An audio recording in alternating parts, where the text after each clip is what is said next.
Hello, everyone, and welcome back to another Babbling Irons episode with myself, Mike, and Sloth.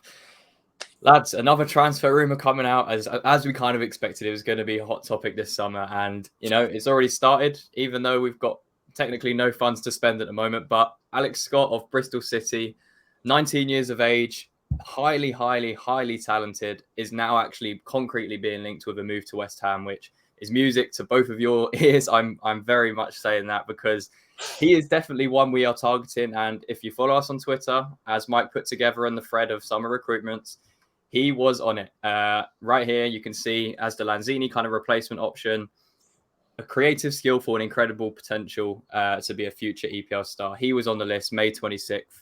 Almost a month later, rumors are now coming out that we are being linked with him.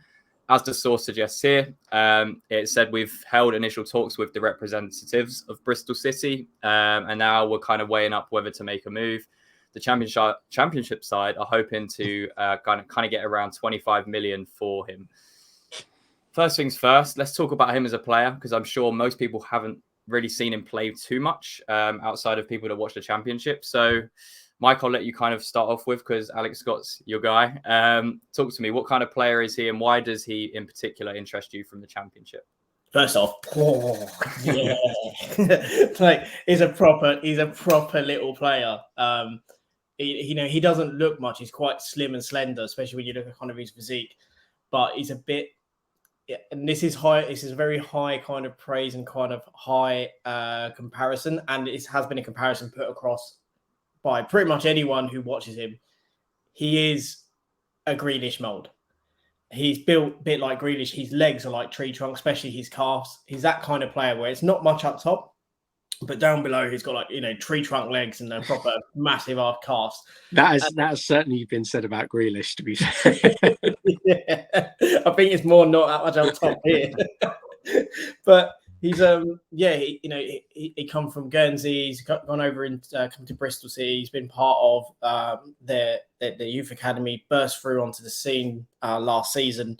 Pretty much played almost every position apart from centre back and up front last season. So he's incredibly versatile. This year, cemented his place as a centre midfielder, and what a midfielder he's shown himself to be this year. 19 years of age, put in the EFL team of the season. Absolutely phenomenal player in a really struggling team, what Bristol City was, especially when they lost the likes of Semenyo, one of the Sloth's favourites. The Palace or Bournemouth? Bournemouth. Yeah. So he's a player that is so good on the ball. He has that Grealish type of way. He just kind of glides with the ball. He can drop of a shoulder. He can glide past players. He moves the ball so well, draws players in for fouls, quick feet. Yeah, there's so many superlatives I could put to him. And the fact that they're saying 25 million quid, if it was me, I wouldn't even negotiate. I'll snap off their leg, their arm, their finger, their toe, whatever they put in front of me, I would snap it off and take him, even at 25 million, because I do firmly believe that there is a massive player in there. And anyone who buys him this summer is going to get a player that within the next 2 to 3 years is easily going to be worth near £50 million. He is that good. I'm genuinely convinced that there is a player there that could be one of the leading players in the Premier League and over the next few years, should he continue his development. So yeah, you mentioned he's kind of a versatile player this season. He's played in a lot of positions. Central midfield is going to be a hot topic for us this summer if we are probably going to lose Rice. We've said it countless times, we need 2 players to replace him. Where does Alex Scott fit into that midfield? If he does go straight into that midfield for you, if he's got that talent, whereabouts would he play in that midfield 3? Would it be more of a 6, more of an 8? You've mentioned he's very good on the ball, kind of like a Grealish. Would it be more of maybe the advanced 8?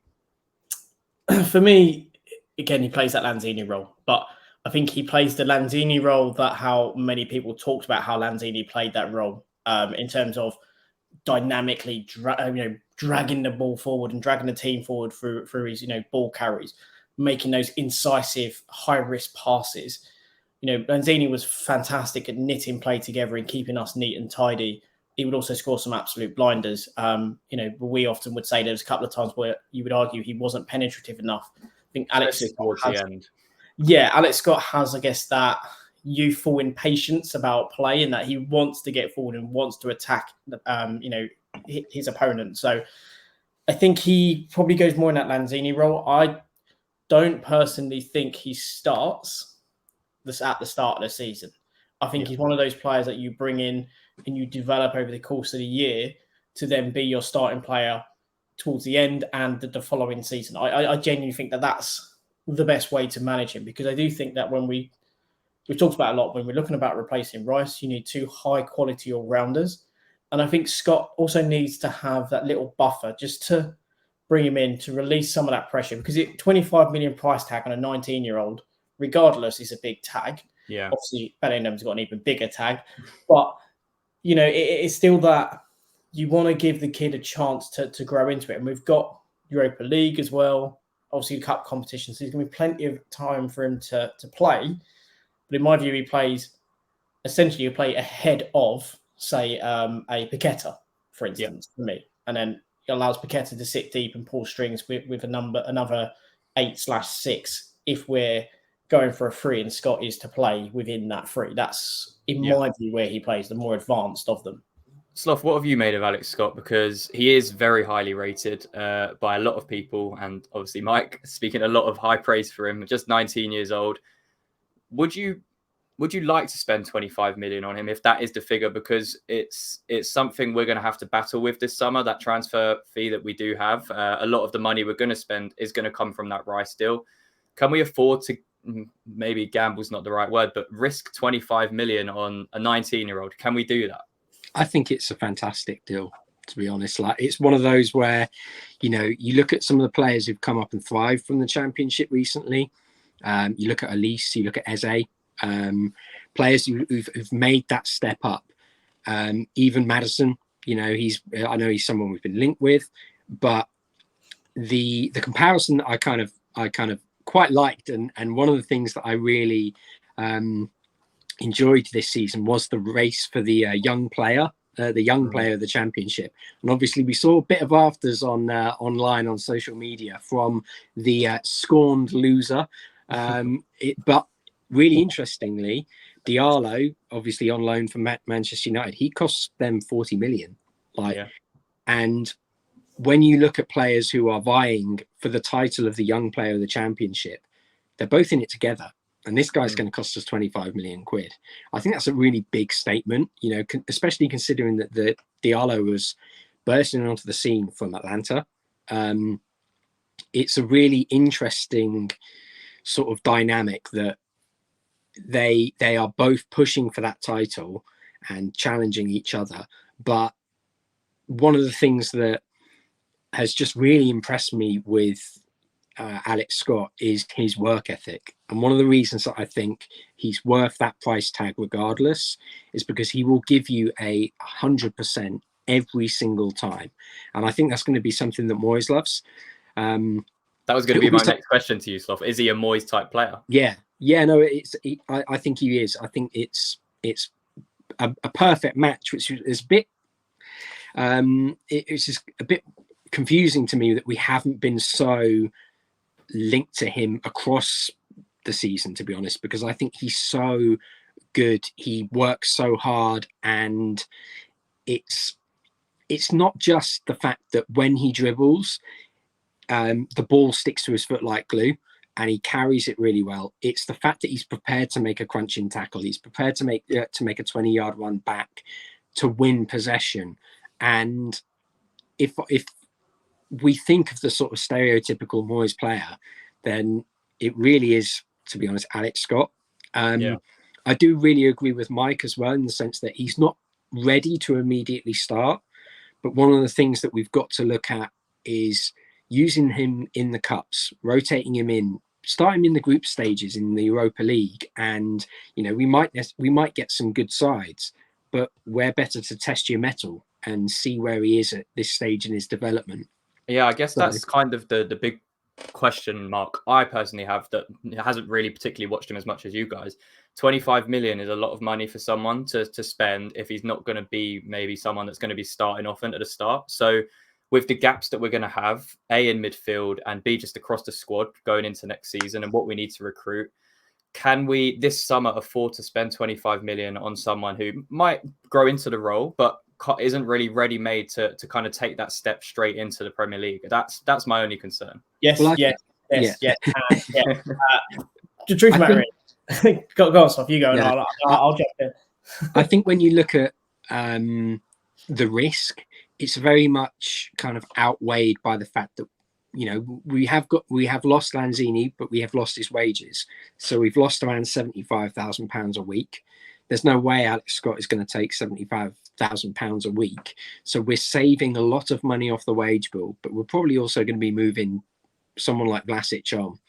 And when that happens, I think it really eases the sort of financial burden that 25 million price tag does take. In terms of, can we afford it? I honestly agree with Mike. I think in 2 years, two seasons, I think that price tag could well have doubled, maybe even pushed up a bit more. Yeah. You also look at we said no to Elise at £8 million because we didn't think he was ready. Look at him now. Now been talked about as a £50 million player. He was bought instead by Palace because Palace took that chance. We wanted to buy Eze. Obviously, he was just a couple of years older when he was obviously bought. But again, a player bought for about £22 million, give or take. Now looking about a 50, maybe even £60 million transfer, I think, to Manchester United. I think was one of the teams that are rumoured to be looking at him. So you have to speculate to accumulate. It's not like we're spending £60 million on Paulinho like that was being talked about. Yeah. This is a sensible deal. You could, for the price of Paulinho, you could sign Alex Scott, you could sign Youssef Fofana. So you've already bought two players for the price it would have cost you to buy Paulinho. You then also have some change left over. And if you add in top of that the sale of, say, Vlasic for, say, 10, 12 million pounds, you've then given yourself enough money then to go and buy your third midfielder. Yeah. So all of a sudden you get your two proper replacements for Declan Rice. One of them also then being your upgrade on Souček. You've then got the future attacking midfielder that's going to be in that Lanzini role, who you're also going to develop. You're adding incredible depth and strength into your team. You're also then setting yourself up for a future that if this kid does phenomenally well, and I know it's a dirty thing for most West Ham fans to think of, well, I don't want to buy him and then we've got to sell him. That's the position we're in. Anyone that's not in the elite top are a selling club. It's as simple as that. Chelsea, Man U, even those clubs are selling clubs because when a club like, say, a Real Madrid or whatever comes in, they sell. It's as simple as that. Everyone is a selling club, bar a couple. It's just let's look at the kind of the statistics and data behind Alex Scott's season because a lot of what you said sounds really promising. So let's take a look at the kind of stats behind it. Mike, I know you put this together and this was on the thread. So a lot of positives there. Just a few of them to read off the list. Obviously, the homegrown status is a big thing. Tactically flexible, like you mentioned. Good with set pieces. An excellent ball carrier, which is exactly what Moyes would need in that position. Obviously, quick feet, which is another aesthetically pleasing thing and very important factor of a midfielder. And the creative outlet. And then obviously combative in defensive phases. So I'll get this back up in a second for you, Mike, but talk to me about those statistics and what it is behind the data that really does excite you, other than kind of the eye test that you've seen from last season. Yeah, so considering his age, and you look as to even that the guideline is bumped up to 70, right? So normally we would have, say, the guideline at 50 because we're doing it across the top 5 leagues. This is obviously compared against all players in the Championship, but also then players across other leagues, such as the Portuguese, the Eredivisie, against the Austrian Bundesliga, and so on. So it's based across, at 5 or 6 other leagues around, as well as I think that did also the Scottish League as well. So when you compare him to those other leagues, also you shift the dial up to say 70% to kind of create a medium or a kind of a benchmark to the Premier League by adding a 20% flex on it. You still look at all of those attacking measures, how many assists that he has, how many, when you look at the dribbles, his dribble success rate is far beyond that kind of measure. His ability in which to come out in successfully so often in attacking duels. So again, the ability to take on his opponent, to weave in and out of play and to get the ball into advantageous positions. Again, he's a great set piece taker. I know we keep coming back to his age, but he's 19 years old and he is the player that is entrusted to take the set pieces for Bristol. That's quite a thing for a player so young to be given that much responsibility, because it is a responsible aspect of the game, and he is entrusted to do that.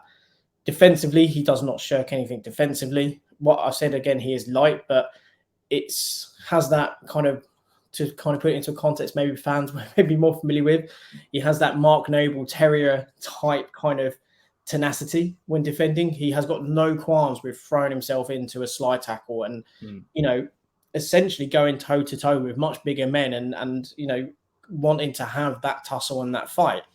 He's got no qualms with any of that. He has had to play right wing back, left wing, right wing, centre midfield, defensive midfield. The kid, considering his age, is given a whole wealth of responsibilities. And while some of those stats maybe they don't look great, but then again, we're also comparing him to leagues which have Champions League teams, Europa League teams, Conference League teams, and he is performing at a level, at such a high level. If he was doing it just to the Championship, he would be much higher. And one of the only kind of midfielders really there's been a few that have performed probably better than him in some positions or in some kind of metrics. Again, they're on our list, bar one or two. There's Hackney, who's come through at Middlesbrough, who's done very well. Obviously, there's Wharton at Blackburn. But Scott, his overall play, his ability to essentially change a game, or the ability to kind of change the course of the momentum in a game is fantastic. There are areas he needs to improve. Obviously, he does need to improve his composure and to bring more goals to his game. Yeah. He does need to kind of bring it a little bit more in terms of kind of those key moments in the final third. But again, he's only 19. His passing arguably could improve, but you have to caveat his passing a little, because he tries to be creative and tries to force play. So, if you want to look at the passing stats and say that they're poor, you also got to think, well, if they're poor, you also look at someone like, again, not comparing him to him, but it's a very, for the purpose of this comparison, Kevin De Bruyne, who has like a pass completion rate of like 75%. So sometimes pass completion rates are deceptive because they don't necessarily tell a whole story, because sometimes it doesn't take away, it doesn't understand the nuance of the pass and what the pass is and whether it's a high risk and so on. So yeah, he's one of those players who does take risks in possession, but it's calculated risks in which to try and progress play. So there will be turnovers, much like we see with Paqueta. But you don't want to take that out of their game, because if you take that out, then you are losing a player that is going to create and cause issues and cause problems for the opposition. And if you allow him the opportunity to do that, he is going to progress play, and he's more progressive with the ball at his feet in terms of carries than passing. But again, that's what you need sometimes. A player is going to pick the ball and drive the ball 20, 30 yards to get you up the pitch. And that's something he can offer, because he does have good pace as well when he looks to kind of turn and go. I think one of the things that's really, really sort of stands out to me as well is when you speak to Bristol City fans, they basically tell you just he's carried the side. He has been the one who's saved that side and really kind of stopped them going down pretty much. The maturity as well, of which they speak about, him making decisions, talking to the team as well. It's something that you don't really expect from a 19-year-old. It's very much kind of what we were saying about Declan Rice when he was coming through, that first full season. There are elements of him personality wise that I really think you're getting someone who is going to be a leader on the pitch long term, but also is willing to put in the dirty work for his side. And I think that's been something that we have lacked sometimes. Yeah, no, I would agree. I think we've been too nice sometimes, too easy to play through. So someone that's going to come in and disrupt, that's exactly what you want, and also has the technical ability, like you've mentioned, to carry the ball, find those passes and take risks. That's what you want to see. Like Mike mentioned, you can have a pass success rate of 98, 99%, similar to maybe what Flynn Downs would have if you looked at his stats this season, but it's just not progressive enough. And it's something Rice was criticised for a lot and still is criticised for a lot. So, yeah, I don't think you need to look too much into those percentages. But what I will say is you have definitely sold me on the Alex Scott train. So I think I'll definitely get behind this signing, based off all this stuff. So let us know in the comments what you guys would think. Would you pay the £25 million for Alex Scott this summer? Would you try and get the deal done? Mike says yes. Sloth says yes. I say yes. Hopefully we can get the deal over the line and maybe show a little bit more of intent to sign younger players and develop for the future, which is exactly what we want to see on this channel. So yeah, let us know in the comments what you think. Leave a like on the video. Subscribe to the YouTube channel if you are new. And lads, one thing left to say. Come on, you Irons.